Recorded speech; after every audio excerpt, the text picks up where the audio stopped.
Now, at Makerere University, the University Council has resolved that it will ban physical elections and campaigns following an incident on Thursday that led to the death of a student from the Uganda Christian University in Mukono. The results of this is that if University Guild elections ever happen this year at Makerere University, they will be held virtually. For those wondering how this could ever happen, we have Victoria University Vice-Chancellor Dr. Lawrence Muganga, who is going to help us understand exactly how it is done, because Victoria University has successfully conducted one. A very warm welcome, Dr. Lawrence Muganga, to Talk of the Nation. Thank you, Chris. How are you doing?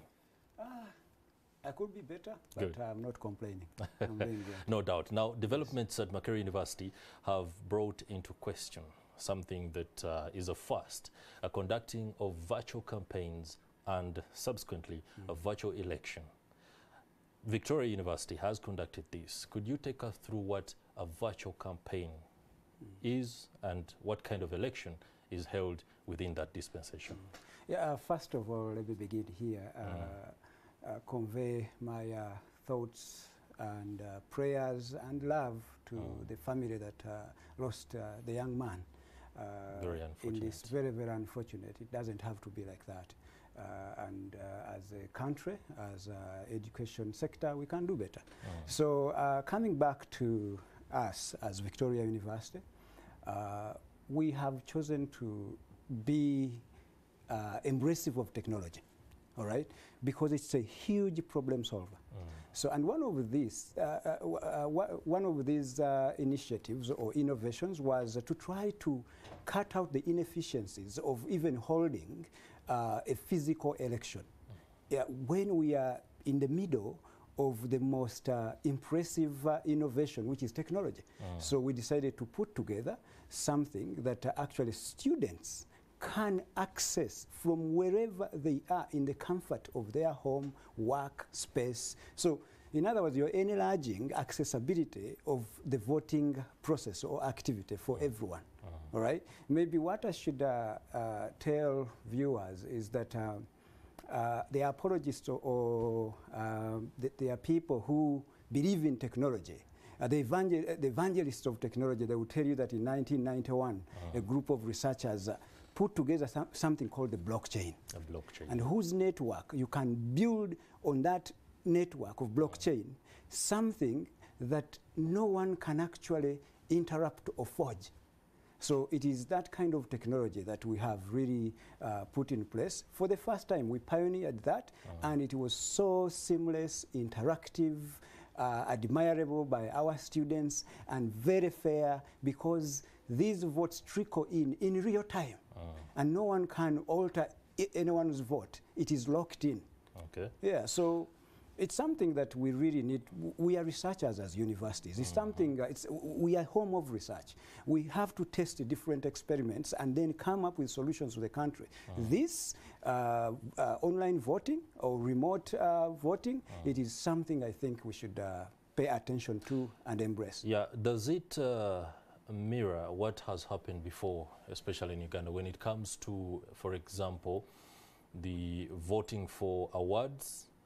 Is it something similar that it can be quickly embraced by the youth? Because when they are told, for example, to vote for a particular musician online by, for example, the award companies that do organize awards on a yearly basis, is it something similar? Or we are talking about a completely different, like you say, blockchain-enabled platform? What is entailed? Computers, now, you know, how do you deal with that? Now, think about this. We are in 2022. No doubt. All right? Yeah. We are in the 4th industrial revolution. And we are in the 21st century. We are in a digital economy. That's right. And the most computing gadget we have, the biggest computer you can ever think of, is a phone. In our palms. That's right. Do you know the people who actually love this phone? They are the young people. The young people. So in other words, instead of making them line up, they don't have that time, young people, to go and line up. That's why you're seeing the physical election, the people who show up out of those who are eligible to vote has kept dwindling. So, but if you went to these young people, using the language they understand, the technology they use on a daily basis, the phone, you are going to have a huge turn up because this is what they do, this is what they know, this is the world they are in. So it All is. right. Okay, just take me through what happened with Victoria University when it was campaign period. Yes. Candidate logs on, and then what if during that time the voters or the people he wants to seek, whose votes he wants to seek, are doing other things, and well, you're campaigning to either accounts that are not. So this is how it worked out. Very quickly. Very quickly. So every student at Victoria University is on our learning management system. Okay. All right. So everyone has an account. So in other words, we created also virtual campaign grounds. If it is now class time, there are virtual rooms where they can meet. Okay. Campaign grounds that are virtually, you just send one message. So and everyone is aware. That means to conduct this particular exercise, the university must first ensure that all students are on already existing platforms, and then they are simply transferred. Everyone is on the system, has their unique ID. So in other words, you can't vote for another person. So this is the learning management system they use to learn on a daily basis. So they can still have now a voting module where they go and conduct the exercise their right. All right, very quickly, talking about politics at higher institutions of learning, we see accusations and counter-accusations from the political groups, FDC, NUP, National Resistance Movement. There are those who are saying that politics should be disengaged, the political parties should disengage themselves from universities or higher institutions of learning. But these are microcosms of the greater political landscape. How can we do this? Chris, I should tell you and Ugandans that the politics of colors has no place in any higher learning institution. Look at the education we have. We have picked it from somewhere, right?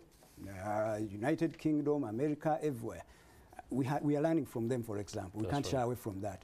Tell me, if you are in the United States, if you can ever find the Democrats or Republicans at Harvard or Stanford. Go to UK. Are you going to find the Labour Party, Conservatives at Oxford or Cambridge? You know, they can't. Openly, you can't? You can't. Okay, that is what we have to do, even in our own institutions.